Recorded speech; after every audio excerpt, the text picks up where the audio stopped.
What's good? What's good? It's your boy Drip Game Saucy in the building. Allergies was messing with me a little bit, but we had to make sure we surf the net, see what's popping, holla at the people. You know how it is. Make sure you hop in the comments, let me know how the streams is going. If you like what we could do to make them better, you can always use the constructive criticism. We got a big compliment at work today. So I'm not working, talking to like, you have a really great voice. Like, we should use that. You should. I can't promote myself at work or anything like that, but I'm like, oh yeah, that's what's up, man. I just started doing a little more, being on a mic, being on a cam. So she was right. I mean, who knows, man? Maybe oh yeah, feeling this dude got the radio voice popping, soothing. Plus he gets ampy on the games. However it go, but we gonna get that popping. Now, that's what we going. I'm gonna try to leave this music going on in the background and a little background music. Hopefully, it's not distracting. Let's see. All right, so I maybe not like right here. Might be cool. All right, so first things first. I seen this, came across this. It just looks funny. So let's see what it's about. Libranovo Maxis. It's more than just bigger. It's a chair you don't have to be careful in there. Also, before we get started here, make sure you like and subscribe. Help this small channel grow, get bigger. Make a nice community. Have some fun with this. Maybe I might be able to quit my job. Yeah. But yeah, that's another thing. Let's go. Okay. So I mix all of the arts that I've learned from beginning to end, and sometimes I'm not sure what's going to come out of me. And that's because it depends on what you do. So it depends on my reaction, you're gonna have a different It depends response. on your reaction, what we're doing. Obviously, right now, we're designating and we're making, laying it out there what you want to do. Okay. So can you show us some basic ways how you would go into like the flow or the applications and dealing with strikes and stuff like that? Okay. You want to start with a... I can start. All right, so I think what I'm seeing here, what we're watching here, is this older lady here. Looks like she's grandma status. You know what I mean? I guess it's about to show this guy how to get it popping. So let's see this. This is interesting. Let's see how she gets down. All right, come on in and show us how it's So let's done. do a punch. Okay. So, oh, wow. Oh, Okay. I can go to here, which then we might go into Nana's. a facet. Oh. Nana. So Don't that try to was- take Nana that purse. was a limb destruction they This just is did? a limb destruction, so I'm having the hand open Limb now. destruction. That sounds crazy. I actually, took some classes and, currently I took a little break, just things here and there. Yo, her form was crazy, dog. Like, yeah, she'll whip half of y'all cats' butts out here, man, straight up. Obviously, whether I had a weapon in my hand, whether it was a blade, whether it was just even a pen. Can we change angle because the audience can we see? can do that. She's like, Power punch. Oh, wow. Okay, so I can come up to here. And She's again, like- it depends on the weapon that I have. Joanna Wick. That's crazy. So you go inside. Oh, man. And I suggest that's an eye poke. Oh, my. Oh. And what does that do right here? So this is going to disrupt your balance, which now gives me your what? My foot. Head. Oh, nice. Oh, that's cool. So, All right, so the inward gunting, I can hit anywhere along here. I've had my hand This lady hooked in is- basically from a hit on this nerve, whoever was, hitting. All right, right now we're keeping the hand open. This can go here. Even if I go to this direction, if I have my hand, what? yeah, No, what am I doing? You're wiping I'm- my eyes. I'm correcting your eyebrows. But that means what? I've got my Yeah. thumb in your eye. So the Correct. slap is part of it. They do a lot of slapping, open hand, and then wiping the eyebrow, which is going to be thumb in the eye. Okay. Okay. This okay. lady's deadly, dog. Basically, oh man, Bang. that's This hard. can be an eye poke. If you cross at the same time, now I usually go to this direction, which is what? This is like To a, the throat. Okay, and then we've got an elbow, This and dude. I can take it out and strike here. wow. Okay, so my personal object game is to get as many little hits as I possibly can. Okay. All right, instead of just going, this is it, and now I'm going to stand and admire my work. Doesn't happen that way. All right, so I go here, and you may, Oh man, that sucks. bang. Now let's oh my go to goodness. this Oh. one. And now we're back Oh. in what? Oh wow.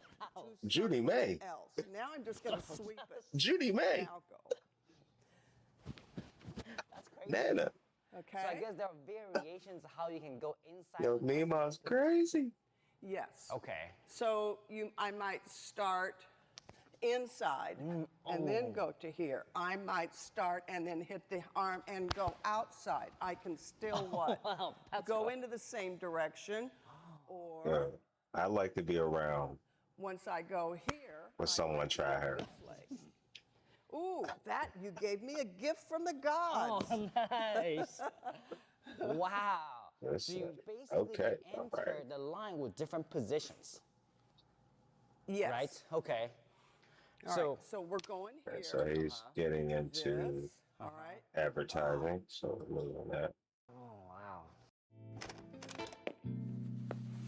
So yeah, never judge a book by its cover, man.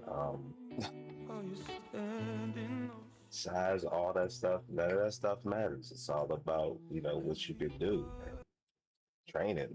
Because So all of those tools will end up coming together as pieces of the puzzle that you can put together. Maybe I missed this. Maybe I hit him here. So I slide the hand up. Now that gives me what? To the other hand to shoot in. Wow. Okay. So you tried each time Okay. I would get another The little piece. addition piece to the puzzle, I try to add it somewhere. That's my own personal thing. Where can I add this? What can I? And I rep it. That's like, crazy. she is just. Wow. I don't know. So I actually did practice that move a while back. Okay. It's like a And hand learning to lock, what? wrist lock. Pull locks, bang. Oh, Oh wow, that's you cool. pull locks Yeah. out of it. That's So- crazy. Wow. Yeah, she did that like know what you did. effortlessly. Okay. It helps to get bang. Wow. It's just like Yeah, she beat the pants off. I stuck to you. Oh wow. Now, you don't have to take that fall. Don't really care. And you can counter it. Yes. If you counter it, then we just go to this. Boom. To something else. Because now I can what? Stretch out the arm. Oh wow. Bang. Ooh. Oh, that's cool. Oh, okay. Oh, What did you do geez. there, the last one. What? You dro- That? oh, you dropped a knee on my ribs. Okay. Oh man. That's- Yeah, she's deadly, man. so how would you use this? How would I use this? Go forward. Oh my God, that sucks. Oh, is she? She did what? Make Kung Fu movie connection. style? Okay. Then I can go to this and to this. Now your body is angled, and when I step, instead of trying to take you out, I'm going to step on the foot so you don't go anywhere, and I can get the choke. This one. Now I could take you down, or we could what? Go forward. Jackie May Chan. Jackie May Chan. Okay? Wow. Okay. So you go 1, 2. Oh. Bang. Hit. Jetta- See if the hand comes through. then I just Jedediah go Lee, get was it? This. I like to make it right here tight because this bit is a Jedediah Lee out here. This is crazy. then. Now, yes, do I have to be careful of a weapon? Killing someone? True, because I might be That's- carrying Yes, something. you might be carrying something. So I always we try to play that in. Once in a while in the class, we'll do something like this, and then I'll go, bang, this. Oh. So you have to learn to be sensitive to whether My- you're receiving or Damn, she dropped him again. So you Let's see. monitor the position right away. either, if it's not visually, it is Controlled. sensitivity-wise. Oh, wow. Okay, if that arm is going to the back, then I know something's up. Oh, I like your foot straps right away. Yes. Oh, So now I can nice. get this. So I know that what. Yeah. And a lot of times, That's right. Taking them I down again. will have it still Uh-huh. open, and that could be used as a belt, a scarf, or something else that you take off. Okay. Okay. I can still do my Oh. gunting, and I can hit here, and it's still the same Oh, my thing. goodness. And I'm Oh, still oh what? my I'm goodness. still checking you for weapons, and then if I have to, oh, that's a Volkswagen, so I'm going to shove your head into it. Wow. Okay. That's cool. Okay, Graham. And you can whip it too. Yeah. You can, and it will be Nice. different at different stages of your life. That's very true.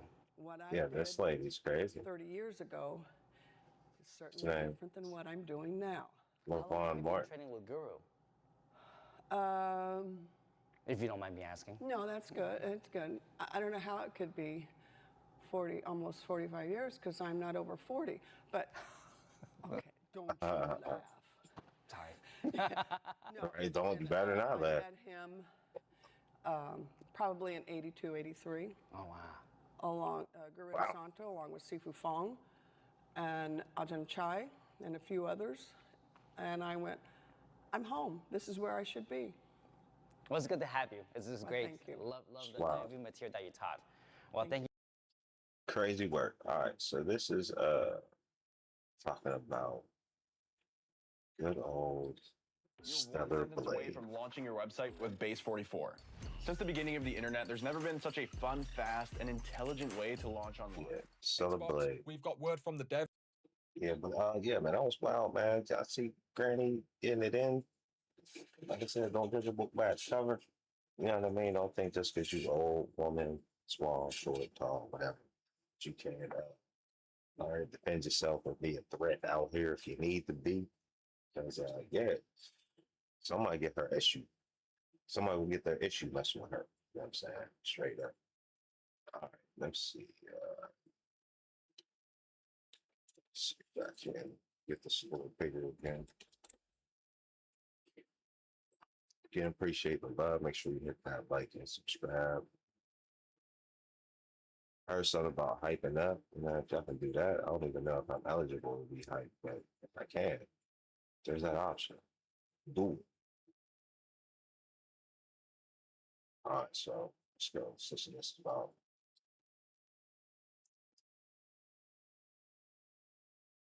Stuff right here.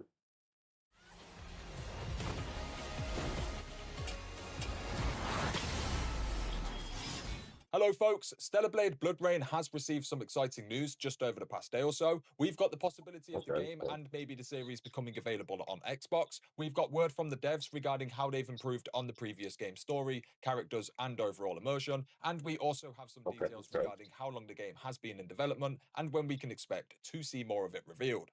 As usual, we are not wasting any time, so let's dive right on in. To start things off, we'll touch on this brief article regarding the open world, and it goes as follows. Stellar Blade Blood Rain's open world is more alive than the original, combat retains the edge. The hype for Stellar Blade Blood Rain is through the roof, with Shift Up showcasing the first look at the game during Summer Game Fest. Despite some accusations of generative AI usage in the trailer, the buzz around the game is rather positive. Now, the developer has finally given us a detailed showcase of the sequel, providing select media personnel with a more in-depth look at the action-adventure title. Why it matters, the only flaw with Stellar Blade was its bland game world and uninteresting story. Shift Up has seemingly fixed one of the issues, hence, if the narrative is better, the title can be a massive success. The Kindly Funny Gamecast revealed that they played through the first 10 minutes of the game, saying that the open world looks a lot more interesting in Stellar Blade Blood Rain compared to the original. The podcast explained that the gameplay showcase features an extended version of the trailer where mutants chase the new protagonist. Which is Evie. expected. Unsurprisingly, Stellar Blade Blood Rain's combat felt as good as the first title, featuring mechanized fists and an impressive sheen. Furthermore, the podcast thought the intro was reminiscent of Final Fantasy VII, and the open world felt more alive and lived in.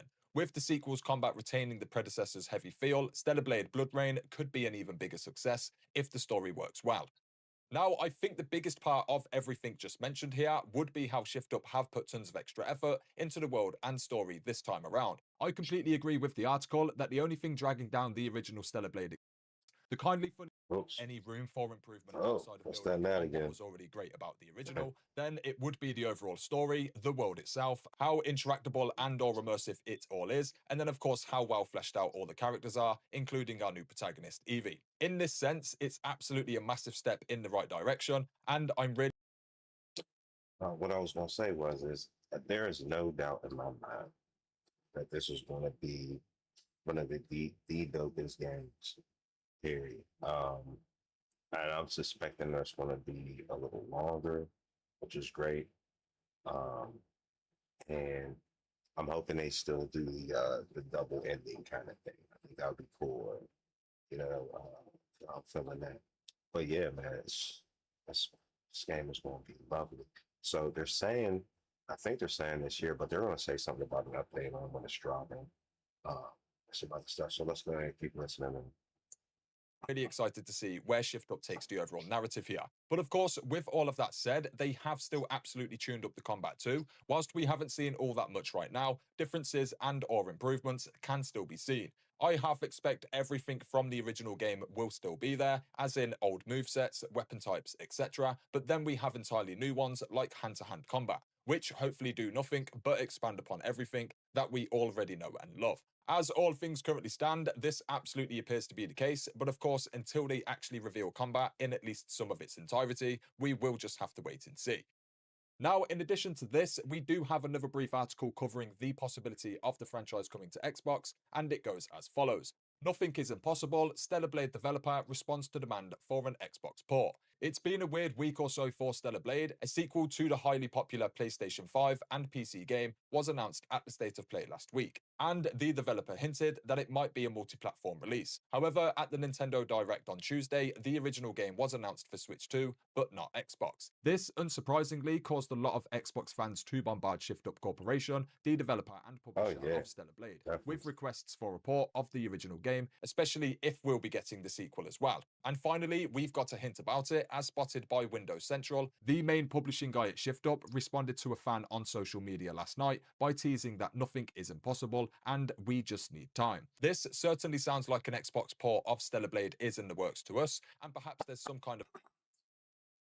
I'm going to have to do some research and see why is it so difficult for them to get it on Xbox? Like, Xbox is pretty much what, about the same as a base PS5, right? I think the issue would probably be getting it on maybe the less powerful Xbox. I would think would be the issue possibly, but yeah, it don't make any sense to me, man. It's got me trace nothing, but let's keep it going. But yeah, I'm gonna do some research when we want to go over that. Maybe I'll just make that a whole video or something. On the video section instead of the live joint. deal with Nintendo. Oh, speaking of that too, if you come in here watching the live, I got videos too. A lot of them are pretty older, but you know, go show some love in the videos as well. Or another company that's forcing the studio to remain quiet for now.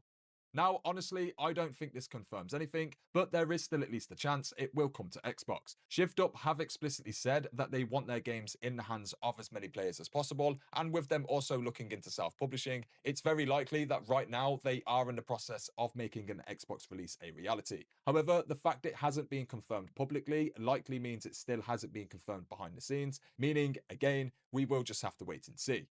As a final segment now, folks, we have a third article touching on the game's development so far, and it goes as follows. Stellar Blade BloodRayne production is moving slowly, but according to plan, says Shift Up CEO. Stellar Blade was arguably the most surprising success story from this PlayStation generation. The title has managed to sell over 6 million copies across PC and PlayStation 5, helping developer Shift Up generate record profits thanks to its commercial triumph. The action-adventure title also became the best-performing PC port of a PlayStation game. Hence, there is no surprise that a sequel is already in development for Stellar Blade, but fans might have to wait a little if Shift Up CEO Hyung-tae Kim is telling the truth about the production speed. The gaming industry is plagued by longer development periods in between sequels, but that is still better than releasing a half-baked title. While talking to 4Gamer, the Stellar Blade director revealed that the studio is working hard on the sequel, even though the production is moving slowly. Development is something that's done slowly and carefully, so there are always times when it looks like nothing is happening from the outside,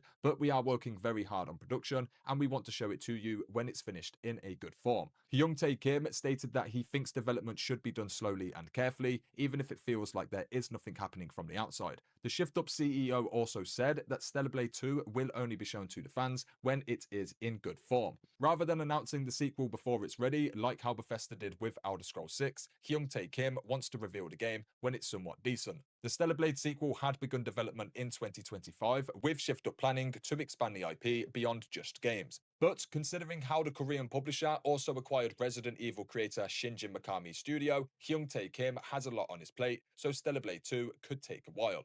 Hey, I'm Platinum Producer LMC, and this is Unison Beatmaking Secrets. After taking this course, you'll have the knowledge. Now, this reads to me as the devs simply sowing the seeds of patience now the game has been revealed. Aside from making Flash games in my teens, I know nothing about game development, and so I'm the last person who should be talking about it in depth. But I think it's safe to say we will be waiting at least a year or two before we finally see this release, if not even longer. Late 2027 at a massive push, but more than likely 2028 or even onwards. This is because the game has been in development for roughly only a year now. There will be a ton of experience and likely even assets the devs will flip for this sequel, but even with that said, they've stated their work ethic as slowly and carefully. And given the game is shaping up to be an expanded and upgraded sequel to what is already quite an acclaimed game, I really appreciate them taking their time with this as opposed to rushing it for the sake of capitalizing on popularity. Whilst we are on the topic of appreciating the devs, since having started to cover Stellar Blade and Shift Up as a whole, I've begun to find out some pleasant things about the studio that I previously just did not know. None of this is secret or even hard to find, I just didn't know prior to now, and so I just want to take a moment to discuss them. I won't get into all of the specifics, but essentially in 2024, all of the devs were given prepaid cards worth approximately $6,800 each. In 2025, they gifted the entire team a PlayStation 5 Pro each, along with roughly $3,400 in cash. And then earlier this year, they gifted the entire team an Apple Watch, Apple AirPods, and a cash bonus of roughly $3,400.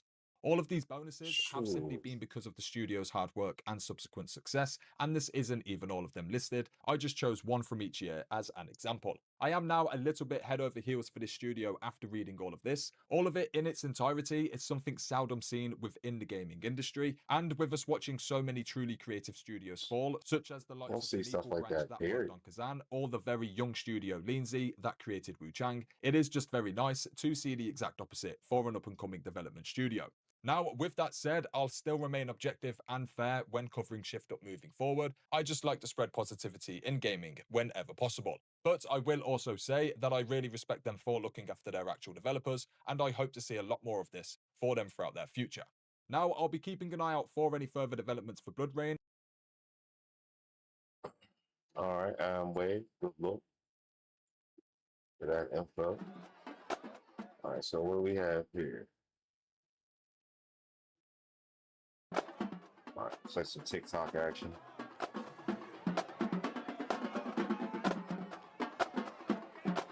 Oh, oh,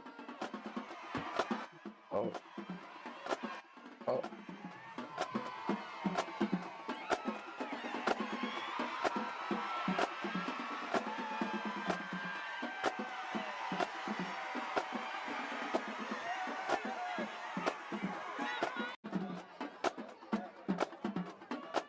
We won't let that run one more time. As you get.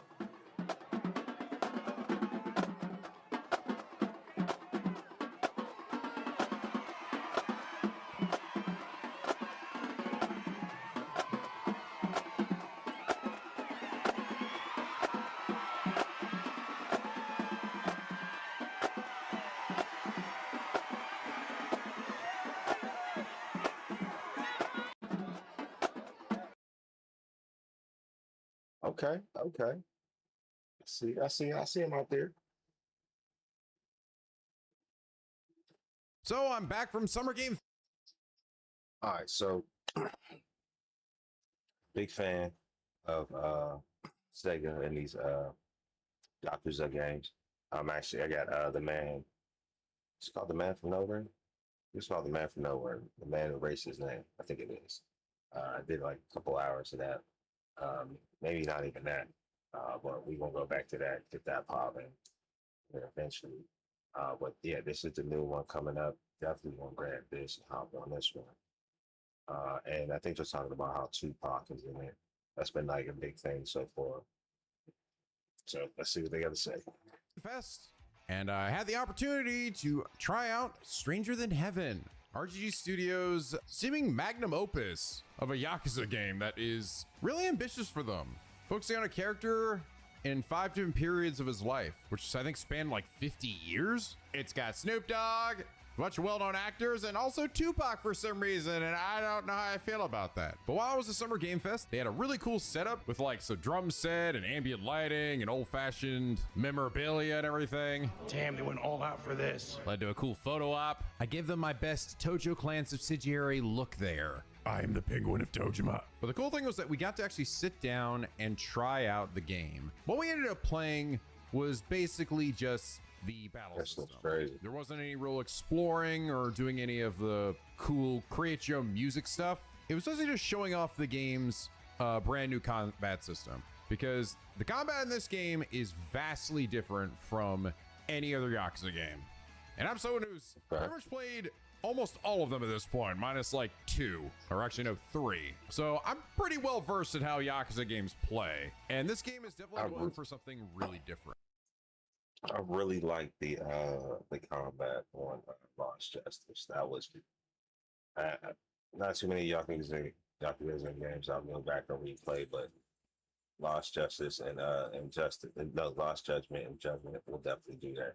Also got a whole playthrough on my channel. I'm not sure if I have it in the playlist, but we'll get that in the playlist. Make sure you check that out.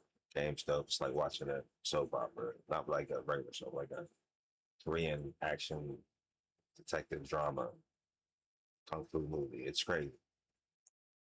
Buy it or watch me play it. It's fun. It's dope. So the way this demo that they had us play functioned was, it was essentially 3 different combat scenarios that take place in 3 different time periods for the main character, Makoto Daito. There was 1915, which was the beginner level fights, 1929, acting as the intermediate fights, and then 1943, acting as the advanced fights. So 1915 has you just against a group of pretty regular generic guys. Very likely the dudes you'll be fighting through most of the series. While the 1929 one had a bunch of guys, plus a really, really big beefy dude who loved to charge at you and had a shit ton of armor. And the 1943 one was essentially just this one samurai guy who had also a shit ton of health, an actual fuck you move where he could just instantly KO you. To be honest, I never actually killed this guy. So unlike Yakuza games of the past where you just kind of button mash, you know, with square, square, triangle, or triangle, triangle, or doing a grab and then throw into a heat action, the game functions with basically you controlling each of your limbs here. The RB or the R trigger control your right arm, and the LB and the L trigger control your left arm. You guard by holding B and can choose to guard left or right with the LB or RB. And you can dodge with A, which is pretty similar to the previous Yakuza games. But you can also choose a direction, whether it's like left or right, which can be good for dodging like vertical strikes. So the idea is that you can actually, by controlling each limb, it sort of pushes you to not just press one button again and again, but instead encouraging you to hit right, then left, then right, like a natural swing of your arms. It took me a while to get used to because I was so used to just, you know, mashing one button. And it did feel sort of odd also just hitting the triggers or the bumpers like to do attacks like this. I mean, even in Souls games, which have you I wonder if you can switch up your buttons. I mean, that wouldn't be as bad if you set it up like Tekken or virtual fighting. You're like X would be X, not X. Where's the controller? It's that way different. All right, so like box, A triangle would be like left and right, and then X or circle would be like left or right foot, for kicks and punches and whatever. So yeah, that would be dope. And you can literally play it like a fighting game to a degree. That'd be sick.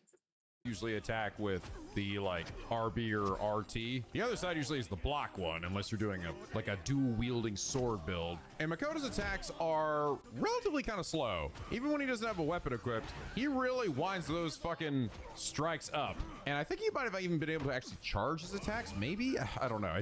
Memory's a little fuzzy on that one. We also do get an option to use a knife in one hand, which also led to an interesting thing where you think you just mash the RB than to use the knife, but it was actually faster to stab with the knife and then hit with the left hand. So you're again alternating between the two. And then the other weapon you used was this crowbar, this two-handed crowbar, which I'm gonna be honest, I didn't like very much. It was really, really, really slow. And I feel like it didn't really do that much more damage than some of my other stuff. Ooh. Seems like it should have also hit more enemies around me, but it kind of didn't. I used the crowbar for maybe all of 1 or 2 minutes before I said, nah, I'm good. Also, when you knocked an enemy down, if you hit LT and RT, you could basically run over and leap on top of them and start punching on them. And if you hit LT and RT just on your own, you'll do a rush grab on a standing opponent and try to throw them onto the ground. They're also perfect parries. So like I said before, if you hold the B button, you would actually assume a guard stance. But if you watch the enemy and you block the arm that they're using to attack you with your corresponding arm, so essentially if they hit you with their right hand, you hold up your left hand. If you tap it just as they strike you, you get a perfect parry, which basically just opens up an opportunity to land a counter strike. And I will say, very satisfying. Yeah, And it looks dope. and sounds really good when it happens. There's also a perfect dodge, though I found this one to be a lot less reliable. Especially if you time your dodge to the last second and you manage to dodge the correct way. I found it was much easier against like a vertical strike, that it gives you another sort of cool slow-mo and get an opportunity to attack them. There's also a thing where you can get grabbed, like one of your arms gets grabbed. You actually use your other hand to then punch the person in the face to try to get them off you. And while it doesn't actually appear in this footage, at least as far as I can tell, there is also this mechanic of essentially either knocking the enemy to the ground, right, where like I said, you hit LT and RT, but there's also, it's actually possible for that to happen to you if you get hit too many times. In the bottom left, you can see this little ring that essentially is your stamina, and basically the more yellow and red it gets, the lower it's getting. And the same thing happens to your enemies who also have that thing of stamina. So if it ends up getting to the red, they get knocked down or you get knocked down.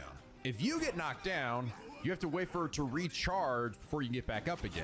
So you're sort of lying on the ground and you have to actually dodge out of the way of attacks, which was a little weird at first. I didn't really understand what was going on. Like, one of the guys on the show floor had to sort of explain to me what it wanted me to do, but essentially you just dodge while the enemy tries to attack you when you're on the ground until it recharges and you can get back up again.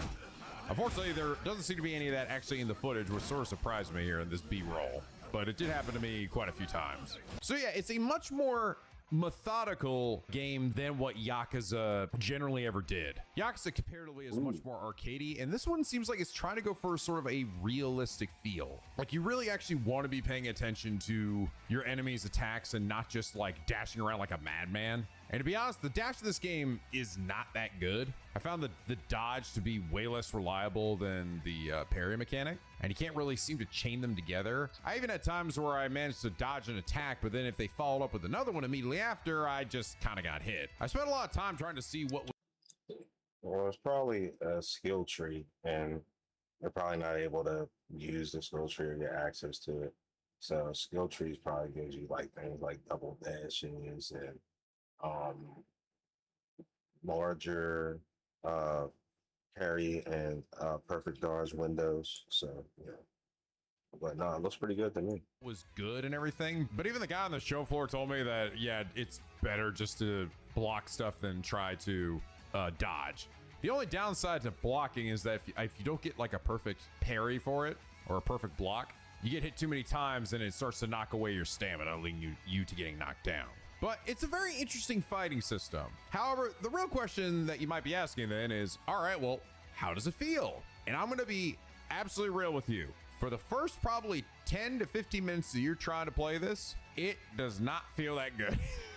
I'm not gonna lie, and I was not the only one to think this. Every other person I talked to I'm said sure the it's hard to exact get same used thing. to. The game feels at times. Yeah, I'm sure it's hard to get used to, especially if you're not a fighting game player and if there's not a way to change the buttons. But I can see the gameplay getting real fluid. We probably gonna see a lot of people streaming this game, include myself. That's probably gonna be able to do a lot of different fluid motions and things like that.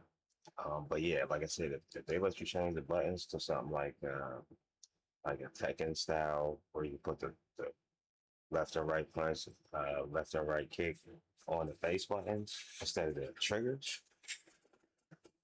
Yeah, it's crazy work right here.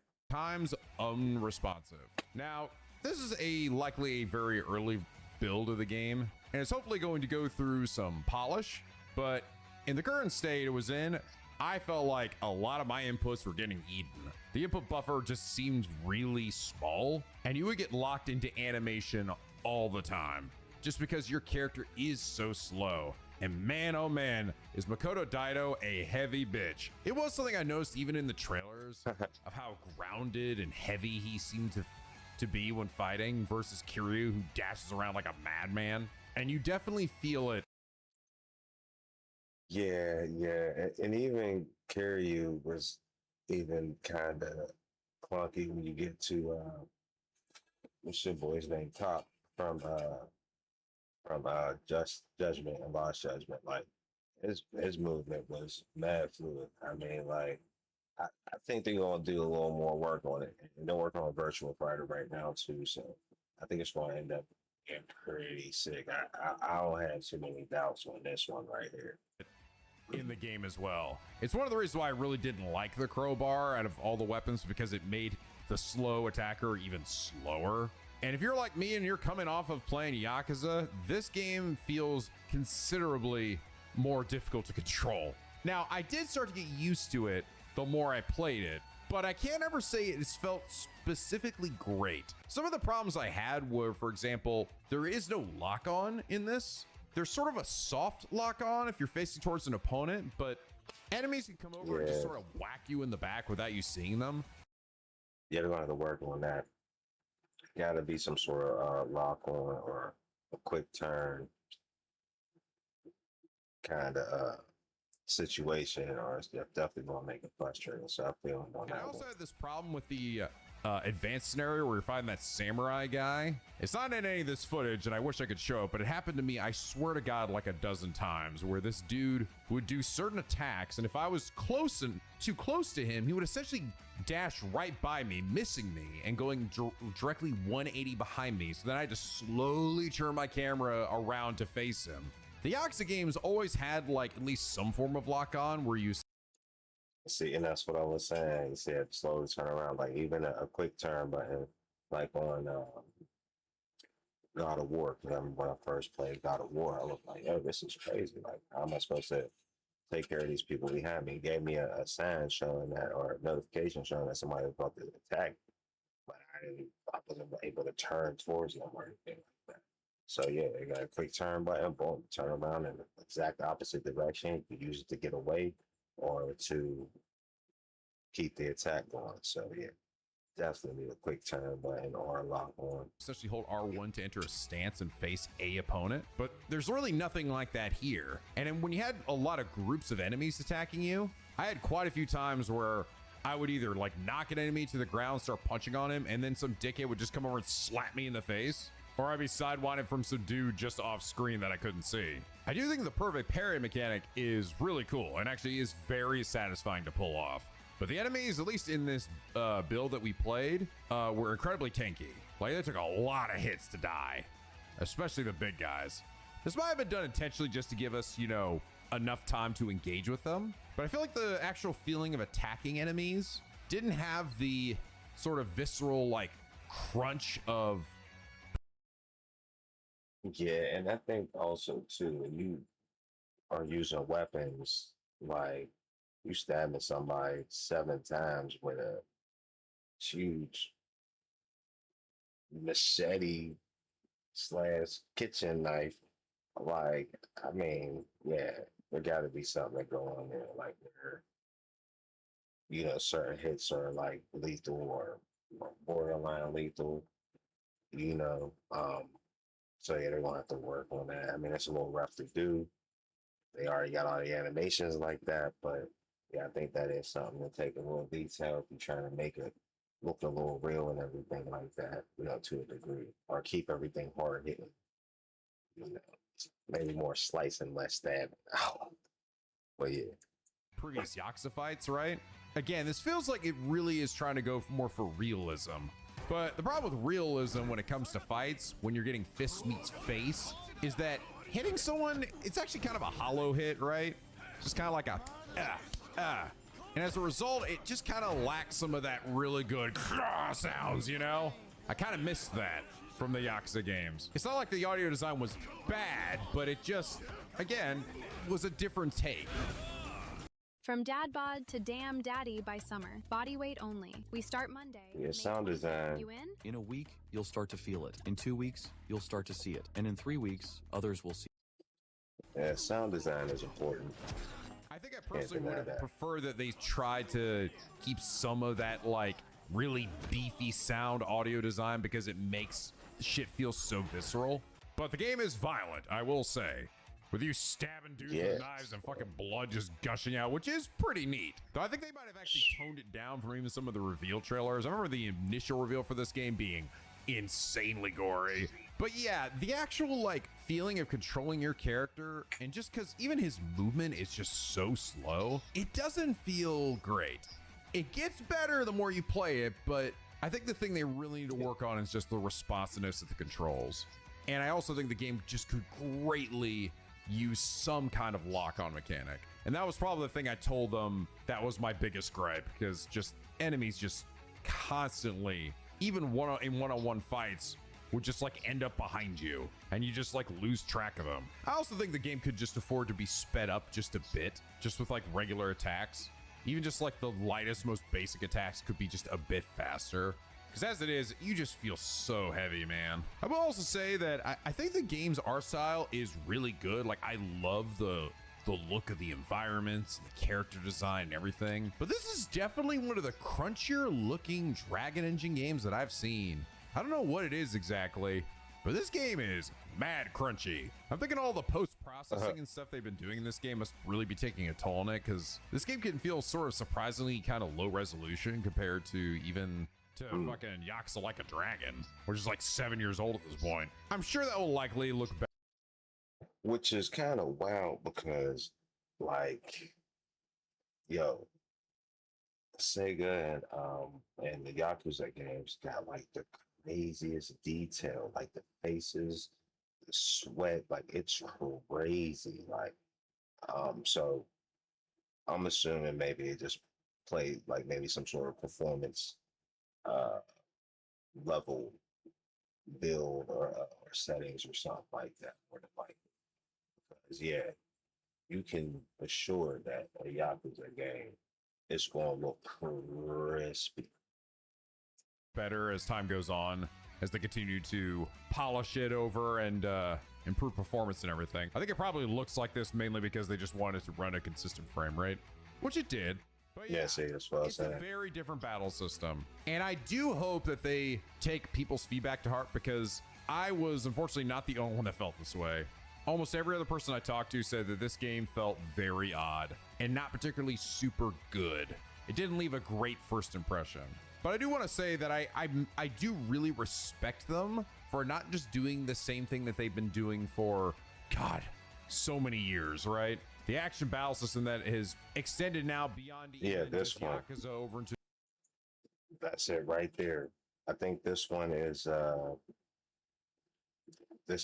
just Judgment. This is the first one, Judgment. Graphics was dope. Battle system was dope. Massive stuff to do. I beat the game, but it was massive. I could have been doing. I could have played the game for another like 100, 200 hours and still had stuff to do. Crazy. To the Judgment series as well, right? With the style changes and the square triangle and the go into super move, hit a bunch of guys. Like, it's fun, don't be wrong, right? Like, that is a great system. But I think it's cool that they're really trying to make this different, make it stand on its own and come up with a new wild system. But it definitely needs some adjusting and tinkering before I get to a point where I feel like people will vibe with it. And I want this to do well, all right? I want the battle system in this game to give me the similar feelings that I get from the previous Yakuza games. You know, I want to feel like a badass. I want to feel like I'm being challenged, but also can still have fun just mock. Yeah, what he's saying makes a lot of sense.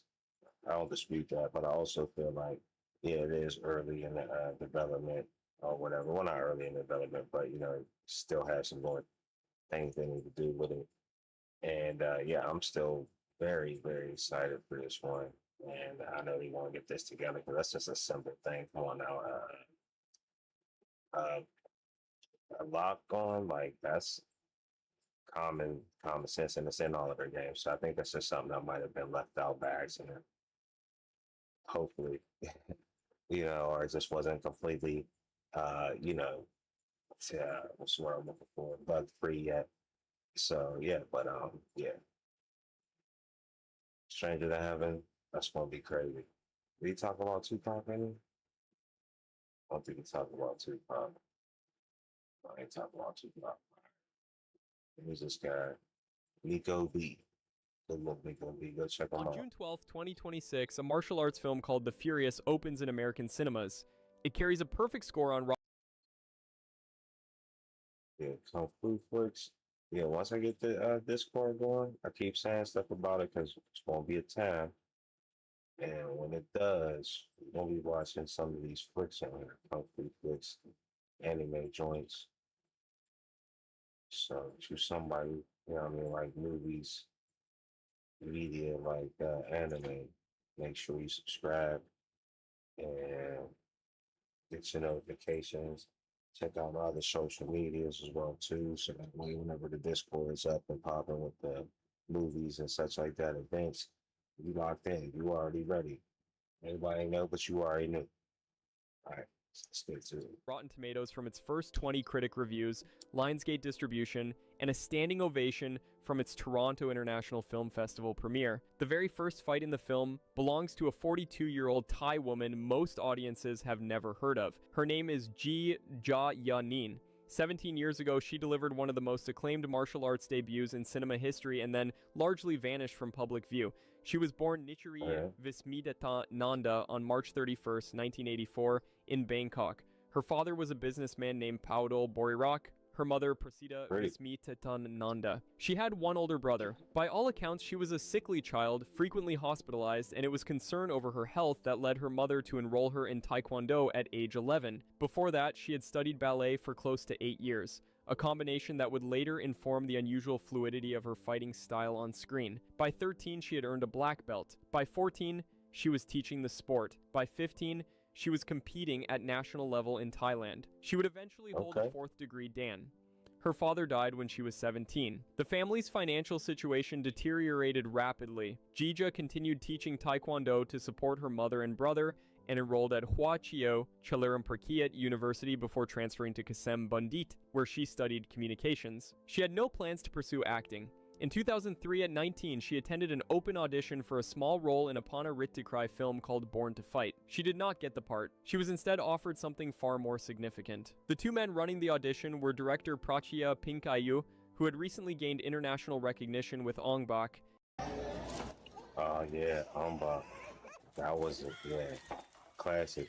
And I don't know, people say they're not really feeling the Ong Baks, but I liked all the Ong Baks. I thought they was all good. Pana Rittikrai, the figure most responsible for shaping Tony Jaa's career and the broader Thai martial arts film movement. They had been looking for extras. Pinkayu later said that foreign distributors had been pressing him for a female action lead.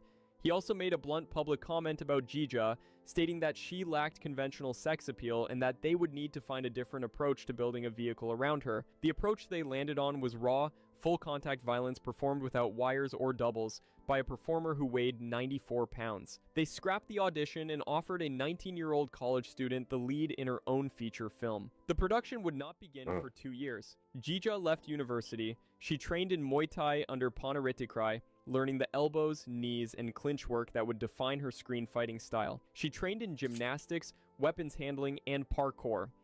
She learned capoeira specifically for a fight sequence against a breakdancing opponent, which required her to integrate acrobatic leg sweeps into a Muay Thai framework. She studied parkour to prepare for the film's extended rooftop and balcony sequences. She spent months living alongside autistic children and studying the condition in depth because her character, a girl named Zen, was autistic and had learned martial arts through observation alone. Tony Jaa visited the production to teach her techniques directly, and she later... I wonder if this is the girl from Chocolate. I watched the Kung Fu flick years and years ago, man. This might be over a decade ago, but it was called Chocolate. It was dope, and I think this might be her. And I've been wanting to see more of her films. Described admiring his perseverance and dedication. 2 years of physical and character preparation preceded 2 more years of principal photography, during which the cast and stunt team sustained a documented total of 8 significant injuries requiring medical attention. The entire process consumed 4 years of her life. The resulting film was called Chocolate. It opened in Thai cinemas on February 6, 2008. Told you, definitely a dope Kung Fu flick. Just seeing this makes me want to go watch it. Again, it was pretty dope. I guess I'm gonna find out other movies that she's in and I'll put that on the list. And immediately became the highest grossing local film in the country that year. It displaced Stephen Chow's CJ7 from the top of the box office, which for a domestic Thai martial arts production was nearly unprecedented. It opened across more than 100 screens, took roughly 70 million baht domestically, and earned just over $3 million worldwide, against a budget of approximately 150 million baht. The financial performance, modest by international standards, was secondary to the critical and fan response. The Ice Factory fight sequence became the film's defining moment. Jija enters a freezer full of hanging carcasses and performs 5 minutes of combat so direct and physically committed that audiences struggled to distinguish choreography from genuine violence. There is a sequence in the same film set in a meat warehouse where she fights multiple opponents amid swinging hooks and slippery floors, absorbing visible impacts throughout. The billboard finale, in which she scrambles along signs 20 meters above a Bangkok street without wires or safety nets, drew immediate comparisons to Jackie Chan's most celebrated set pieces. The end credits showed production outtakes documenting the real cost of the filmmaking: a stuntman thrown from a 3-story ledge, Jija in a neck brace being loaded into an ambulance, broken fingers, twisted ankles, one performer hospitalized. Panarittikrai had adopted the Jackie Chan tradition of including these outtakes specifically to communicate to audiences that no digital trickery had been involved. The festival circuit followed. Chocolate screened in the Toronto International Film Festival's Midnight Madness section in September 2008 and at the Sitges Film Festival.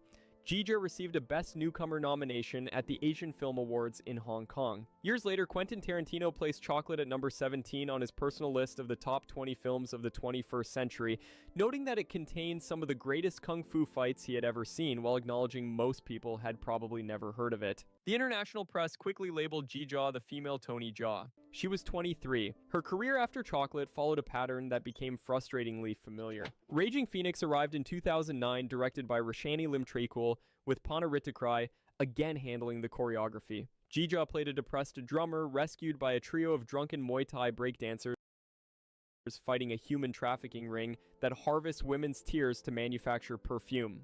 The fight sequences were widely praised. The plot was not. She sustained a serious neck injury, shown in the closing credits alongside other stunt outtakes. In 2011 came This Girl Is Badass, a slapstick action comedy about a bike messenger caught between warring crime bosses, directed by Pechtai Wongkum-Lau, the comedian from the Ong Bak films. The bicycle-based fight choreography was inventive, but the film failed to gain traction outside Thailand. The same year brought The Kick, a Thai-Korean co-production directed by Prachya Badass, a slapstick action comedy. When did this come out? The fight sequences were widely praised. The plot was not. During production, she sustained a serious neck injury, shown in the closing credits alongside other stunt outtakes. In 2011 came This Girl Is Badass, a slapstick action comedy about a bike messenger caught between warring crime bosses, directed by Pechtai Wongkum-Lau, the comedian from the Ong Bak films. The bicycle-based fight choreography was inventive, but the film failed to gain traction outside Thailand. The same year brought The Kick, a Thai-Korean co-production directed by Prachya Pinkayu, in which Jija was relegated to a supporting role. A planned sequel, Chocolate 2, was announced in 3D at the European film market in 2011. It was never produced. Ji-jaw confirmed in a 2019 interview that she did not believe a sequel would ever be made. In 2013 came what appeared on paper to be a breakthrough opportunity. Tom Yum-goong 2, released internationally as The Protector 2, reunited Tony Jaa with director Prachya Pinkayu and stunt supervisor Panna Rittikrai, and placed Ji-jaw alongside Jaa for the first time on screen. The finished film suffered from rushed 3D conversion, heavy CGI that clashed with the franchise's wire-free reputation, and a script that marginalized Ji-ja's character Ping Ping. It holds an 18% approval rating on Rotten Tomatoes. One critic noted a cynical, almost dispirited quality behind Jaa's performance.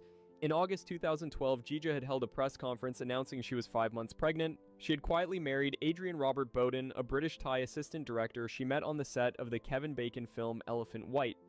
She announced a 2-year career suspension. Attention American men. These stylish casual men's shorts are now That's what seems to do it. $24 for 8 Starting a family. Her son Jaden was born in January 2013 via cesarean section. She had been pregnant during the filming of Tom Yum-goong 2.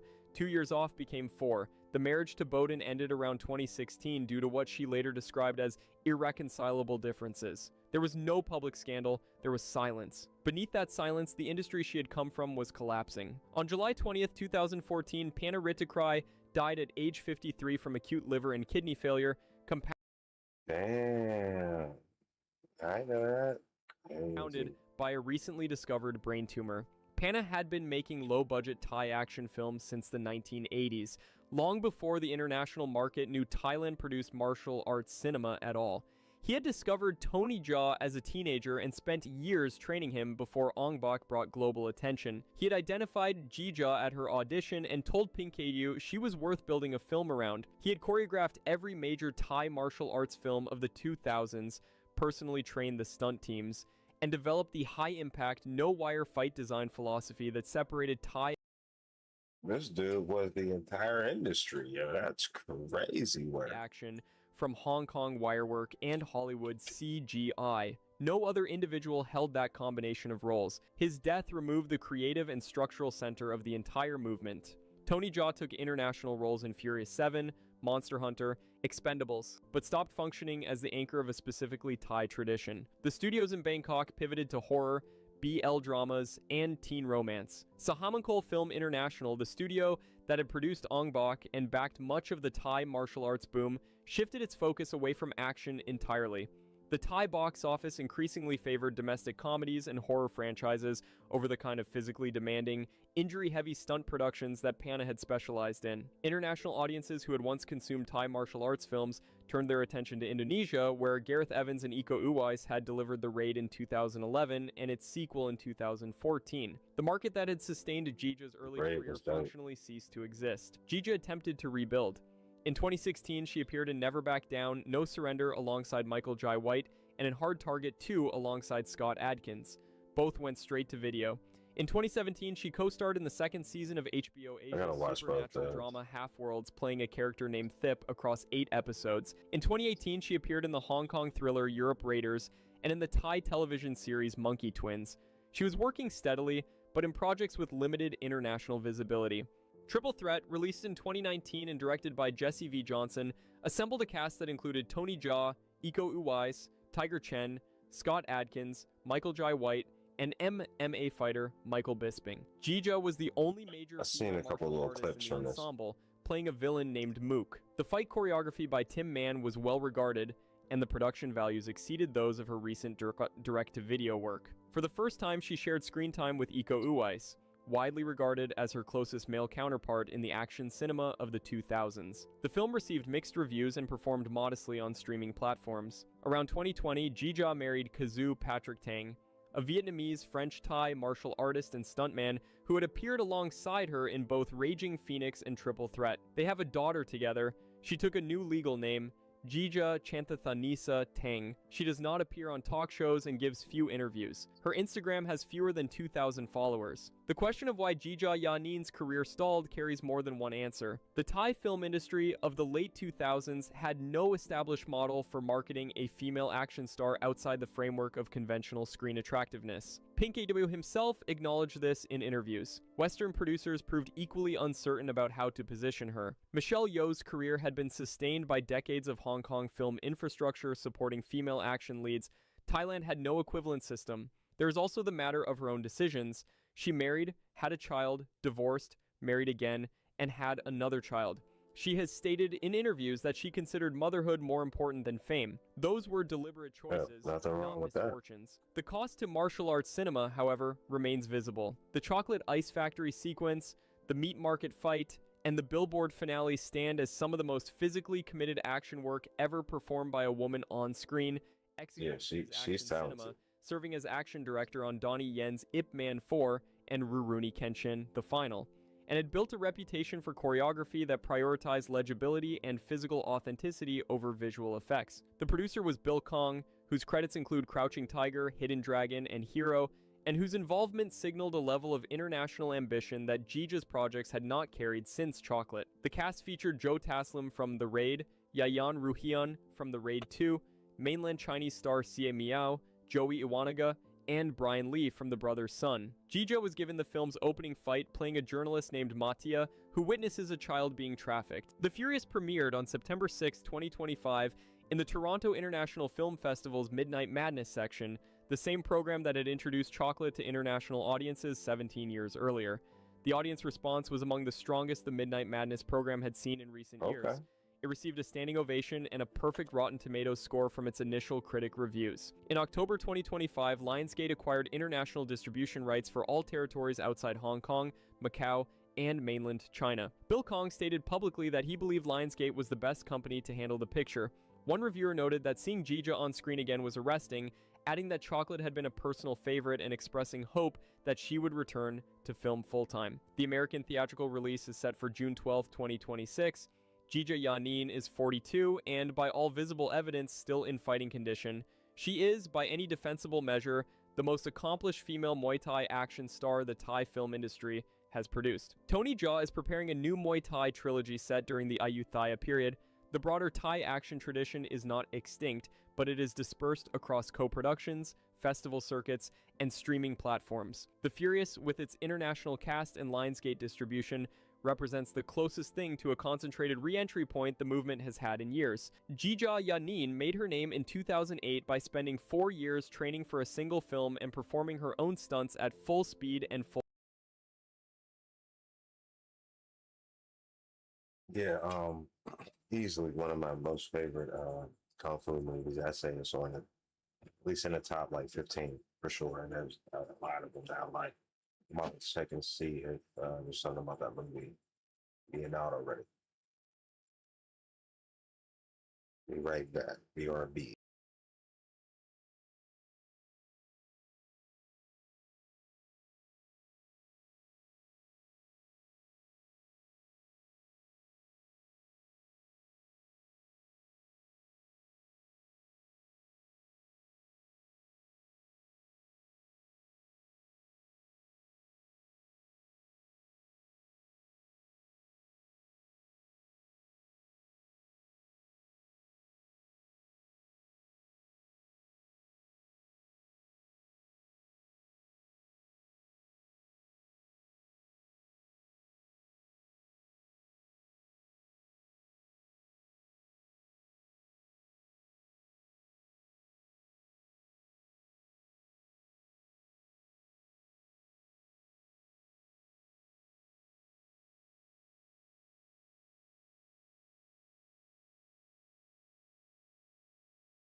All right, so let's see if The Furious is out somewhere.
Let's see what they say about the review.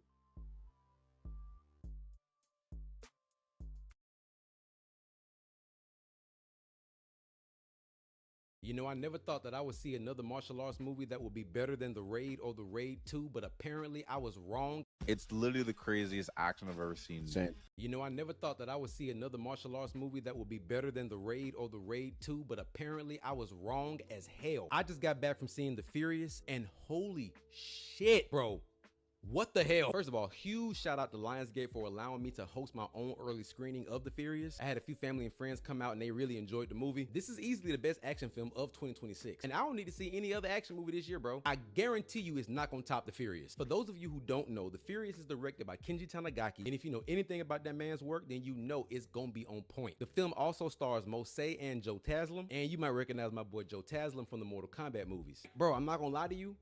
There is a fight scene in this movie that is genuinely better than anything you've seen in The Raid. And I'm not exaggerating. Mosei, our main character, I didn't even know this, but dude is mute the whole movie. About the only spoiler I can give you, because this movie don't come out till next month. What? I'm talking about this hella early. But that man is a definition of all action, no talk. It was straight squabbles the entire movie, bro. And even though the plot of the movie is genuinely the definition of a rinse and repeat, you don't watch movies like this for some intricate cinematic Oscar-winning plot. You come for the action and you come for the fighting, and that's exactly what you get in this movie. I mean, come on, bro. How many times have we seen a movie about somebody's child getting abducted and then they gotta fight to get them back? We've seen that 1,000 times, but I promise you, you ain't never seen it like this. Like, genuinely, bro, this is the kind of movie you watch with boring people. If you one of them don't make noise in the theater and don't show reactions, then do not go see The Furious. This movie is for people who glaze shit, okay? Listen, bro, if you grew up on Jet Li, Bruce Lee, Jackie Chan, this movie is gonna feel like a dopamine hit straight to the brain. I'm actually in disbelief at how fire that movie was, bro. This is genuinely the kind of movie that would have got me in trouble in middle school, because I would have watched it and went to school the next day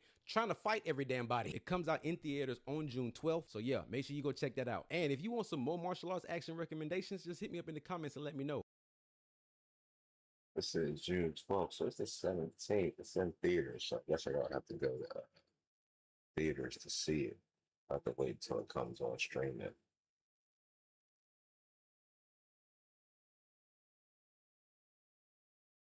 But yeah, I mean, looks like they liking it.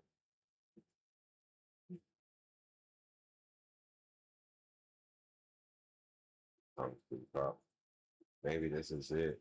And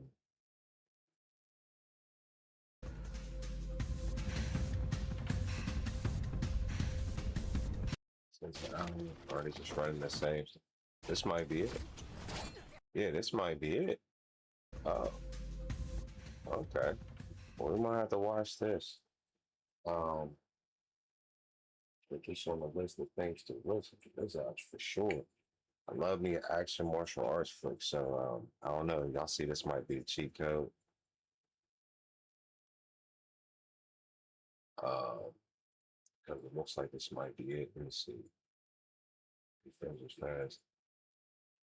This is actually two movies. The first one is a few minutes of a movie called The Furious, came out last year overseas, and the other movie is called Missing, came out 2017. Oh, so it's only a few minutes of it. Dang. Then the rest is some other one. Well, we'll see. Maybe the other one's kind of dope. But yeah, that's cool. So what else we got on the list here? Okay, some music. Came from the bottom, bitch. Got my day one niggas in my bottom, bitch. Yeah. 6 O's in the bank, 2 commas, bitch. Got them chopsticks for a hater, Benny Hanna, bitch. Started cooking up cause they. Okay, we got Young Ma in the building, freestyle. I don't know, it's been a lot of the ladies on a timeline on the feed right now, getting it, man. There's a couple lady lyricists popping up, lady martial artists there, 2 of them. So I guess that's the thing right now. Let's get it. We're gonna start it back over. Los Angeles Lakers. Came from the bottom, bitch.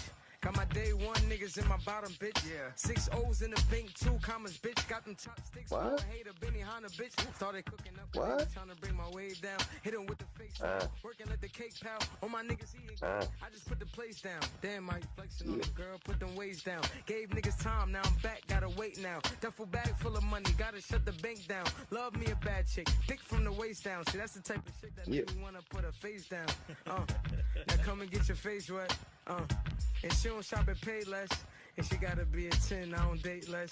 Down for the threesome with the same sex. Cause I'm a freak, you don't eat, I don't speak. Gotta have your own candy, I don't trick, I don't treat. And I'm all about my chicken, I don't pick, I don't beef. My stack's too thick, it don't bend, it don't crease. Just cop the new watch, chillin' in the boondocks. Probably watching boondocks, 2 thoughts, 2 Glocks. Mad cause I'm on my feet now like a tube sock. But I'm still in the hood, catch me on a few games tonight. Yeah. Alright, on my feet now like a tube sock. Alright, shout out to Young Ma. I actually did hear that freestyle before. Yeah, that was hot. I heard another one a couple days ago. That was pretty sick as well. Let's see. They're bringing Young Ma on it. Okay, it's comedy. to the White House lawn. They're gonna fight on the lawn. They're gonna fight on the lawn at the White House. They're gonna fight at the lawn. They're gonna fight on the lawn at the White House. No, I just want you to hear how it sounds to the rest of the world. They're gonna fight on the lawn at the White. First of all, I didn't know the White House had that much lawn. They're gonna fight on the lawn at the White House. What is it? The president is. Gonna fight on the lawn.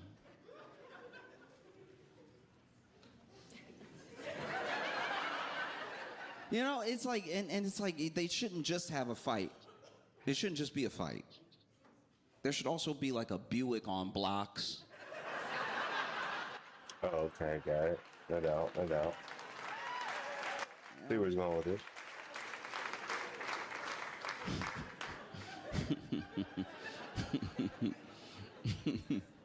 No, they're gonna fight on the White House lawn. You know the White House. No, you know the place that he already tore up. They're gonna fight in front of a torn up White House.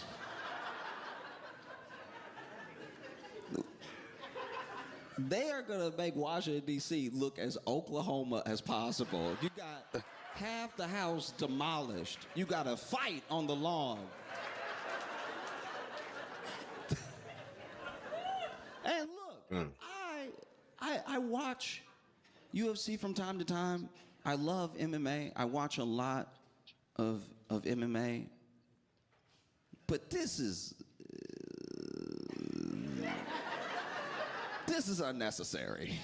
They're bringing a UFC event. Yeah, dude's generally funny. Josh Johnson. Not that funny, but we got some funny joints. What's this right here? Some more music. Something that you wrote that nobody know, that we don't know you wrote. Formation. A lot of people know. Beyonce Formation? Yeah. You wrote Formation? I think I do know he wrote that. It was Beyonce. It said you contributed. You thought he was lying? I thought he was lying. This guy caught Beyonce, man. We ChatGPT. Yeah, I did. It's Sway Lee of Hip Hop Duo Ray Spermer co-wrote Beyonce 2016 hit Formation, contributing a central hook. Okay, ladies, now let's get in Formation. That's why he said that part. I'm telling you, for Hey real. man, you just gotta check. That's all. How did y'all hook up to Okay. Man, that's just Mike Will. Mike Will don't never sleep, man. He be working all the time, so. Did you believe it when he first hit you? Like, yo. First I was like, damn, what I got from Beyonce? Like, I'm thinking of her song, to the left. Like, damn, what I got like this? Like, boom. So for her to just hear that record and just boom, be f***ing with it. What's something that you wrote that nobody? Wow. Yeah, did not know I only did something for Beyonce.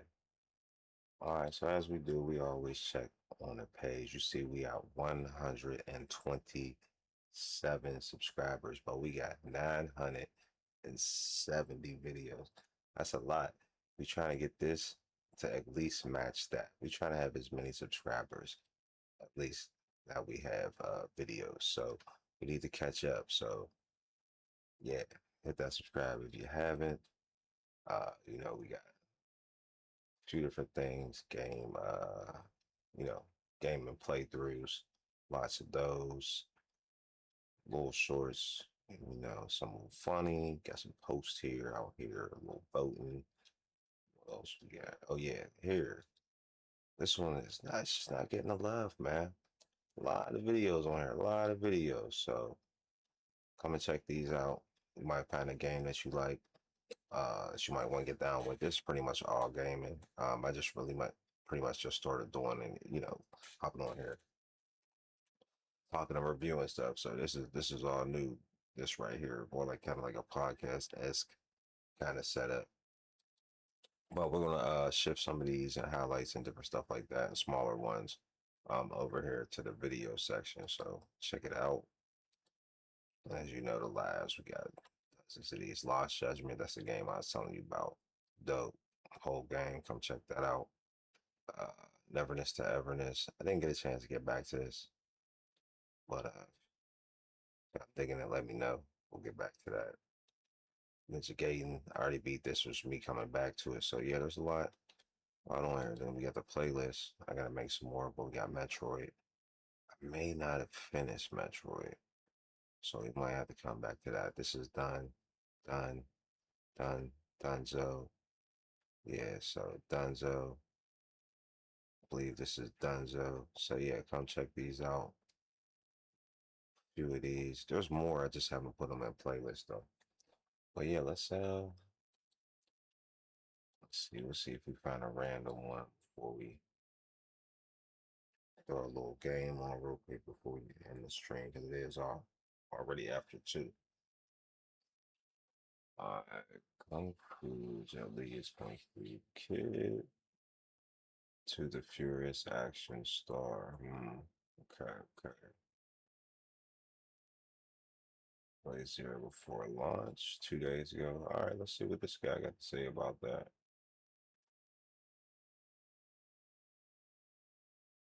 Somebody cried listening to Maxwell. Maxwell does got it. Jerry hit a pole in the parking garage. Got a good voice, man. Accident forgiveness from Allstate. Classic. So, Phantom Blade Zero. I've been talking about this game since it was revealed back in May of 2023, because from the outset, it just frankly looked too good to be true. Like, I remember watching the showcase and then seeing this combat and just going, how is this even real? Like, it's gotta be fake gameplay. There's no way that this actually runs. You know, like, what is happening? Yeah, it looks nuts. From the moment it was revealed, there was just this feeling that this could be something special. This really could be exceptional in the true sense of the word. And over the last couple of years, I've had the chance to play it. I've played a number of these boss fights that you're seeing on screen, and as have many other people at Gamescom, all over the place. And I can attest that it is actually that good. It's not the kind of game you might expect it to be. More on that a little bit later. But the game that it is remarkable. Truly, truly it is. And just a few days ago, I was in Los Angeles for Summer Games Fest and Play Days. And while I was there, I met with the crew over at S-Game who's making this. And we talked, and they shared a little piece of information that blew my freaking mind. And I'm going to tell you all about it because it reframes everything we've seen in a way that broke my brain. Don't worry, I'm not going to make you wait to the end of like a 30-minute video to tell you. I'm just going to tell you. They shared with me that this game has been advertised, shown off with like tens or across all social media, hundreds of millions of views. It's gone viral multiple times in multiple different ways with all of these gameplay clips that look too good to be true. And they told me just a few days ago, I'm not joking, that everything they have shown so far is side content. They apparently have not shown a single shot of main story gameplay. Everything they've shown is side content, which is that's pretty wild when you kind of think about that. That's the kind of stuff that just pops off when you're going off the beaten path. So that's kind of crazy. See, I'm getting to the point now where I'm like, you know, I don't need games to be super long, outstay or welcome. other games to play, other responsibilities in life, work. You know what I mean? And I'm trying to do this content here, so um, but this seems like it's going to be pretty lengthy with a lot of stuff to it. No, I'm not mad at it. I'm here for it. Let's see what he said. Crazy. Like, people have been looking at this gameplay going, there's no way this is real. It looks too good to be true. And then it turns out it's literally just the side stuff.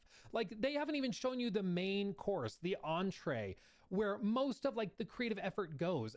It's unbelievable. Like, I can't even stress enough how insane it is to market your game for literal years, blow people's minds with it, and then just casually mention, oh yeah, no, everything that's just side content. That's just side quests, optional. Yeah, no. It's I haven't crazy. even seen main story. Yeah. Like, it's unbelievable, dude. And listen, I can't tell you everything that I know. What I will say is that while I was in Los Angeles, I got the chance to see some stuff that is not public and that nobody has seen before. And oh my God, like, holy, yeah, I'm at a loss for words. As I've told you guys, Phantom Blade Zero is this good. Like, what you're seeing on screen is the actual gameplay. This is what it looks like when you're playing it. It actually plays and runs like this. It is crazy smooth, and like the boss fights are crazy. It's just, it is what it appears to be in many, many ways. Also, it's not what you think it is, but again, I'll get to that in just a minute. And so the initial hurdle, which is that people look at it and say it looks too good to be true, doesn't really apply because it is this. So if you are saying that if you give me this, I will be happy, you will get this because this is real. Like, I just did this boss fight again like 5 days ago or whatever it was. So it's very much real. And to think that this isn't even the main course just blows my mind. Like, I just can't even put into words how ridiculous that is. Like, it's such a flex. It's just wild. You know, you just don't see this kind of thing in the industry ever. And they just casually mentioned it like it was no big deal. I asked, I was like, wait, did I hear you correctly? Is that true? And like, yeah, no, yeah. Like, I don't think they really understood how crazy that is. But I'm here to tell you that's insane. Now, having said that, I do want to circle Seems back like to they're another just point, working. which I've alluded to a couple of times, which is that the game is what it appears to be, but it's also maybe not the exact game you're expecting. Apparently, a lot of people look at this gameplay and they assume it's going to be a Souls-like game. And I mean that in terms of like the actual structure of the game, where you're going through environments to get to a boss fight that kind of capstones it. Then maybe you ring a bell that offers a save checkpoint. You go collect your souls if you die, and then use those for upgrades. And it's like an action RPG. People mean it with that, but they also mean it in terms of controls, where like it's R1 light attack, R2 heavy attack. That is not what this game is at all. It's of course hard to explain without having like the game in front of me playing, where I can just show you the button presses, but effectively the game is much closer to an action game than it is to a Souls-like. It's about tying together combos, it's about perfect parries and perfect dodges, it's about swapping weapons quickly and tying those weapons and their abilities together. So for example, you can see in the bottom right hand corner, there's 2 weapons on the left side and then there's 2 on the right side. You see he just swapped between those 2. He swapped to the axe, and now he's going to swap back and forth. And that's because every time you swap weapons, they each have their own meter, so you can actually chain attacks together, very, very like complicated attack chains, by swapping weapons and juggling those between each other, like that with the axe. They're so badass. And because there's so many different weapons to choose from, you can actually go through and like specifically choose weapons that synergize well with each other. And even for specific boss fights, certain weapons and weapon types will work better for others. It's kind of crazy, but it's all about dynamic gameplay in the moment, as opposed to just throwing stat points into one column that makes you more powerful. It rewards skill and knowledge of the gameplay systems over how many like runes you collected to level up, which is just not what this game is. That means that when people try the demo for the first time, sometimes they are like a little taken aback. They're not sure what they think of it because it doesn't play the way their brain is telling them it should play, you know? But once it clicks with you, bro, it is silky smooth. I, for the life of me, do not understand how anybody can look at this in any way, shape, form, or capacity and think this was anything like a Souls-like. Nothing like the closest thing I would think that would bridge this to a Souls-like, maybe Sekiro, but this doesn't even give me anywhere near Sekiro vibes or any other Souls like that I can think of. Where would they get that from? But hey, it's beyond me, man. Cats just be throwing labels on anything. There's nothing quite like it. Labels on anything. Oh my god, I love it. It's really really good. I honestly, don't come at me, okay? I'm just saying my opinion. Just my opinion, okay? Just my opinion. I think I prefer this combat style over like the 1,000 Souls-like games we've gotten. Thank you. Thank you. Like the Souls like genre is it's itself, it's okay, but everything doesn't need to be that. Like, not at all. It works where it works, and where it doesn't, it sure as hell doesn't. But hey, you know what I mean? Hot take, I guess. There's so much more nuance and complexity in the move sets, in distancing, in juggling weapons and swapping them. Like it's kind of wild how much variety there is. I like it. Maybe I'm just burnt out on Souls-like combat. I don't know. But what I do know is that I really like what I've seen here. I dig it. So I just wanted to share a bit of this with you because it's absolutely mind-boggling. And I think one of the reasons, honestly, that S-Game's been able to make this game when other studios are struggling to put something half as complicated together. I think a lot of it is, you know, they're hungry. It's a go-getter team, but also it's just broader industry stuff. Like we're talking about a time in the industry where Xbox has 3% margins. Like they literally would make more money buying treasuries with like 2-year maturities at zero risk. Like they would make more money at that, which pays 4% annually, than trying to make $100 million video game. Like that's how unhealthy parts of this business are right now. And so when you go over to like China, when you go over to Korea, Japan, where you're not plagued by a lot of the ills that a lot of American and Western game studios suffer from, you can do a lot of crazy stuff that just isn't really possible in Western markets. So there's that. Also, you remember after Black Myth Wukong's ridiculous success back in 2023, there was a flood of investment that came in specifically to Chinese studios, S-Game being one of them that was approached by many investors over there because investors saw, oh, we can make games that like Western markets drool over and that sell 10 million copies in 5 days. Oh, yeah, let's do that. We don't need to just make, you know, MMOs or RTSs or gacha games. Like we can actually go and make these types of games too. Let's go for it. And Phantom Blade Zero is not the only one. Of course, Black Myth Wukong is also getting a sequel. We're getting Tides of Annihilation, which is like an Arthurian legend that's also coming. Oh, I didn't know Tides of Annihilation was a Eastern game or a Chinese game. Well, it looks dope. It's supposed to be out, but I figured it would have been out by now, but we'll see what's happening. But it looks crazy. Coming from a Chinese studio and looks incredible. And we also are seeing other games like Blood Message, which is coming from a brand new team that's making basically a God of War meets Uncharted meets historical fiction game. Like it's absolutely mind-boggling. But that's why I've been telling you guys on stream and everywhere that I can, that I really think in the next 5 years, the biggest studios that are gonna take the world by storm, that are gonna captivate a lot of eyeballs and attention and spend, honestly, they're going to come from these Eastern studios. They're going to come from China. They're going to come from Korea, from Japan, because those guys, like, they're pumping out Crimson Desert. They're pumping out this. They're pumping out Blood Message. They're pumping out Black Myth Wukong. They're doing all this stuff like it's nothing. It's crazy. And we got to also keep it funky. Like, you know what I'm saying? That's where a lot of the game industry really got its gusto from, for real. Like, Nintendo. Come on, you know what I'm saying? Sony, Sega, like, I mean, eventually they was going to come back for the crown, man. Easy. And in an age where Western devs are spending $200 million to put out a flop, I mean, how do you compete? You know, it's just wild. But more than anything, I think the reason that Phantom Blade Zero specifically looks so crazy is because... Another thing is we gotta look at it as also being a natural phase, because like, you know, the shooters came in and they really took over. Sports games came in, they really took over for a while. The one player games and things like that took a backseat. Storage unit games took a backseat, and then eventually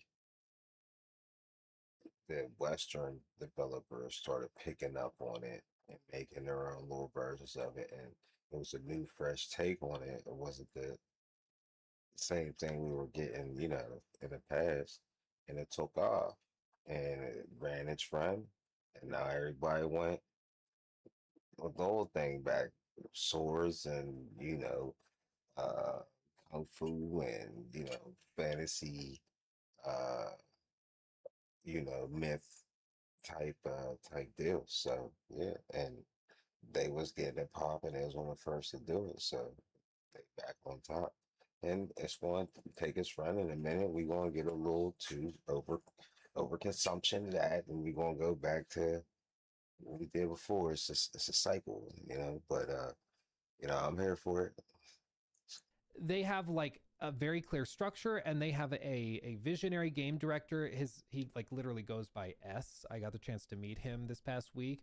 Really cool guy, very down to earth and grounded. But he has a very clear idea of what this game is going to be and is working hard to make it happen. And they follow his leadership, and you can see there's a cohesive vision and they're delivering on it. And that's what you also need. When you have too many cooks in the kitchen, you don't tend to end up with a masterpiece. You tend to end up with like Watch Dogs Legion, Doesn't end great. So I just wanted to share this with you because it blew my mind, and the game continues to look better and better. But I will leave with one piece of advice for the team, which is that I personally think that a demo would really, really be beneficial in this case, especially because a lot of people still misunderstand what this combat system is going to be. They look at it and they think it looks awesome as a Souls-like, and they perhaps don't understand what they will be getting into, which is not necessarily a game that's harder or easier. It's just different, And so I think a demo would go a long way to help people understand what this game is and still sell them on it, but just avoid that knee-jerk reaction of like, oh, how does this work when launch hits? But honestly, at this point, they clearly know what they're doing. So who cares what I have to say? I'm just saying I think a demo would be cool, but I understand it's a lot easier said than done. But there you go, just a piece of information. They have not shown any main story, main quest gameplay at this point. I believe they've shown a couple of little snippets of cutscenes from like early in the main story. I believe, I'm not sure, but I'm pretty sure they've shown slivers of main story cutscenes. But in terms of gameplay, they have not shown anything. All of the gameplay you've seen is side quests, which is crazy. And again, I can't be specific even though I really, really want to, but I've seen some of the stuff that is not public, and yeah. You feel me? Okay. Know what I'm saying? Okay. But anyway, that's going to do it for me. Thank you for watching. Thank you for making my dreams a reality every single day. I'm humbled that I get to do this for a living and that you guys watch Feel that. Try and be like you, my man. And listen to me ramble. It's truly humbling. I appreciate it greatly, as does the whole Luke Stevens team and crew that works so hard to give this channel content, but also the live channel and the clips channel and our TikTok and Instagram. There's a lot. So truly, thank you from the bottom of my heart and theirs for making all this possible by watching the content and enjoying it. I'm just glad you're here. So truly, thank you. But with all that said, thank you for watching. I love you all desperately, and I'll see you in the next video. Hugs and kisses. Bye-bye. You're gaming the wrong way. Good info, good info. Yeah, that's what's up. Being invited out to go hop on the good name. Maybe one day I'll get the invitation to go get hands on, play a game, bring that exclusive to the community, Let's check this out. This is gonna be the last thing, and then I'm gonna see what's up. All right, fam, I am back from Summer Games Fest. I am here rocking and rolling in the studio, 6 days ago, and trying to get some sleep because we were busy. We were very, very busy. I have not in my life been something we already talked about. First hands-on control. This is something I want to see, but I don't understand why it's about a week old and I didn't get to see it.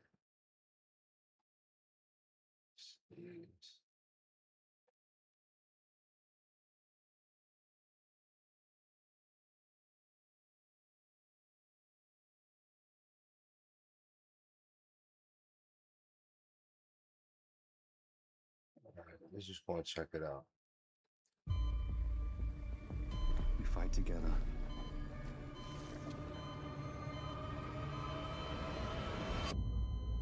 Or die alone.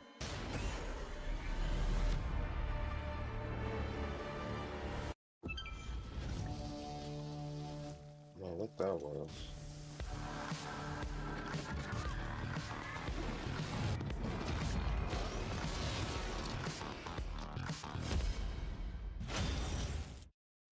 Sequences of all time, and the power trip of being Jesse Faden and just hurling literally everything in a room at enemies will never get old. That said, I always thought that the shooting itself was kind of weak, enemy variety was lacking, and as cool as the Oldest House was as a setting, I didn't love how much I had to constantly backtrack through it. So when Control Resonant was revealed and promised all of the weirdness and creativity of the first game, but Control was dope, man. I enjoyed the game. It was sick.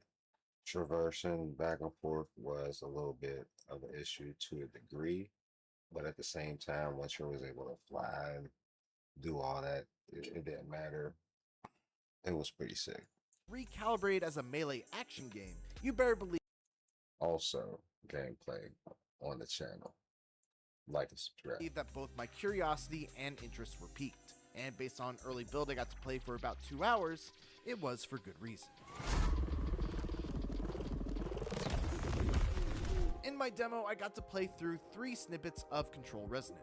The first was the opening sequence that covers Dylan waking up from the coma that he fell into after the events of the first game, fighting his way out of the Oldest House for the first time since he was a child, gaining a handful of special powers and abilities, and then stepping outside into a Manhattan that has been overrun by the Hiss, the paranormal viral resonance that should have been contained within the halls of the Oldest House. The second part of my demo jumped me ahead to about 10 hours in and let me play around in the open-ended extraction zone.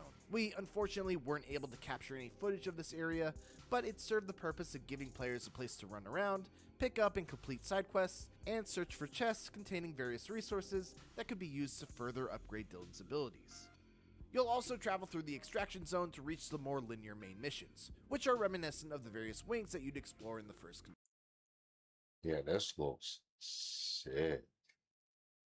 Can't wait for this. I believe it's like September, like 24th or something like that. I only got to experience one of these missions, which made up the third and final section that I got to play.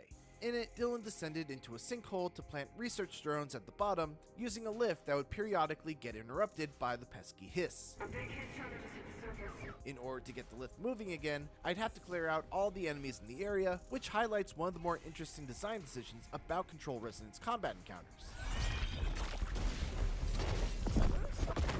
Basic fodder enemies respawn endlessly, so if you're just thoughtlessly swinging your sword around, cleaning up the small fry, you're going to be spending a lot of time doing so.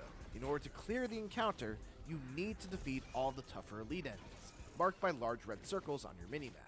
Once the elevator reached the bottom, I had to utilize Dylan's unique mobility options to place the aforementioned drones in specific spots all around the room.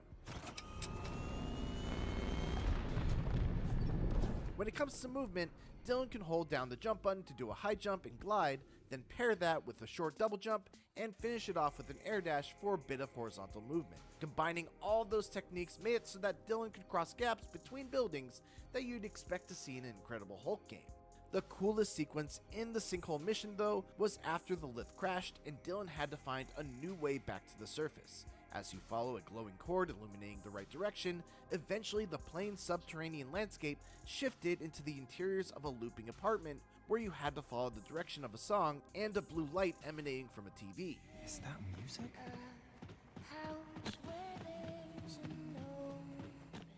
Then you turn a corner and all of a sudden you look out to see a vista of hundreds of open apartments arranged almost like an opened up dollhouse, where once again you must use the music to guide your eyes to the one room with the blue TV. In the next area, the apartments were no longer just in front of you, they were above, below, some are sideways, some are upside down, and yet the song still persists, guiding you towards the exit. It's all very surreal and very apropos to what we've come to expect. Yo, this is gonna be wild. I like trippy stuff, and this is definitely trippy. You play some getting the groove with this one. Like, yeah. Expect from Remedy, and especially from Control. So, what does it play like? Well, it's a fast-paced melee action game with a heavy emphasis on wide-open combat arenas. There are tons of enemies all over the place, both on the ground and in the air, and there's a big focus on giving the player a wide variety of toys to play with to craft their own unique expression of combat. There's not really a single game that I would point to in terms of what it feels like, but if you can imagine the frantic, never stop moving, relentless action of Doom 2016, mixed with the faster style of Control's floaty acrobatics, and a healthy dose of Devil May Cry mixed in for good measure, with the way you're able to launch an enemy into the air and then stick to them with a combination. That is a crazy description, yo. How do you mix those games together? Hey, like I said, I'm here for it. Air combos and a variety of cancels, you'd be in the right ballpark. Instead of just equipping a single melee weapon, Dylan is actually able to equip a total of 3, but they're all used for different things. You have your standard weapon, which is used for quick attacks, a sub-weapon that generally does more damage but requires a bit more finesse to make up for its downsides, and then you can also equip a weapon for your finishing move, which is essentially the final hit of your standard melee combo. My main go-to loadout involved using the 2 swords as my standard weapon for dealing quick damage and clearing out fodder enemies, a massive hammer that could be charged up for big damage, and gauntlets that would do heavy stagger damage as my finishing move. I loved using the hammer in particular as it let me do my favorite Devil May Cry technique, air cancels. I was able to charge up the aerial hammer attack that normally would send me crashing back down to the ground, but by canceling that animation with a jump, dodge, or ability, I could remain in the air still up in their face. It's not quite as stylish as DMC's enemy step jump cancels, but still very satisfying and effective to pull off. Where the combat really gets interesting is in the special abilities that Dylan can employ. You can have 2 sets of 3 abilities active at any time, and can hot swap between them with the touch of a button. In my demo, I only got to see 5 of them, and they included a telekinetic rock throw, much like what Jesse does in the first game, a ground slam, also much like what Jesse does in the first game, a ranged pyrokinetic attack that could inflict the burn status ailment, a power-up that constantly drained Dylan's ability meter, but gave all of his attacks burn damage, telekinetic push, and a rock shield that could be used both defensively and offensively by dodging through enemies while it's active. Between the 3 weapon types, abilities, skill trees for each of those weapons and abilities, build-altering artifacts, and more, I feel pretty comfortable saying that Control Resonant will have a fairly flexible combat system that lets you tailor your playstyle to your liking. You can lean into just doing raw damage, make a build that focuses on staggering enemies and opening them up for executions, one that focuses on rapid hits to make more frequent use of your combo finishers, or a mid-range build that utilizes the Whip Sword sub-weapon that deals 5 times the damage if you're able to hold and release the attack button at just the right time. Even in just 2 hours of play with a limited selection of abilities, weapons, and artifacts, my brain was putting together loadouts that had good synergy.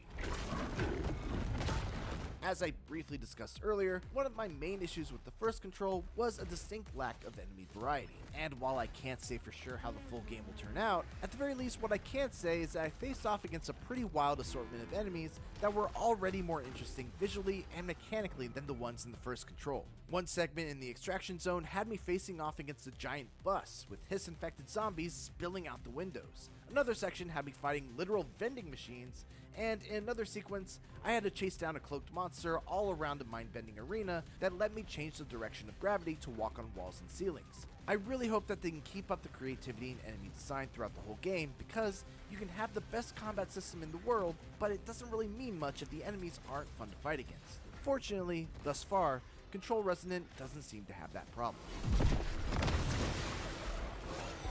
Control Resonant is shaping up to be exactly what it looks like. More Control, only designed as a melee action game as opposed to a physics-driven third-person shooter.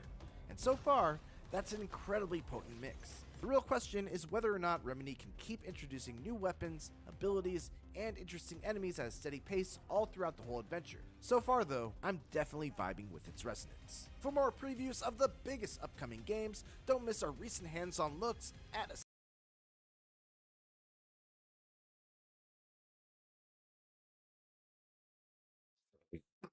So yeah, definitely gonna get on that Control. I'm a huge Control fan.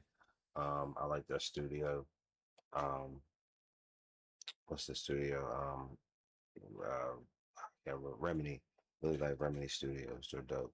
So we're definitely gonna be on that. It looks sick. Trippy. Definitely my type of game.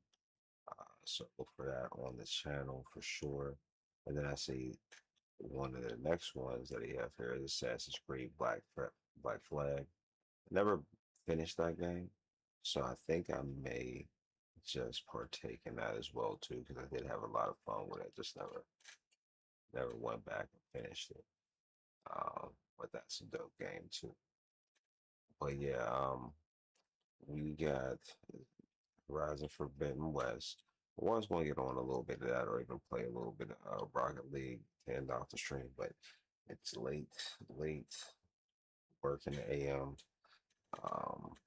And yeah, I gotta set this stuff up and take the stuff down on every go round. So yeah, we gotta get started on that, getting this stuff taken down.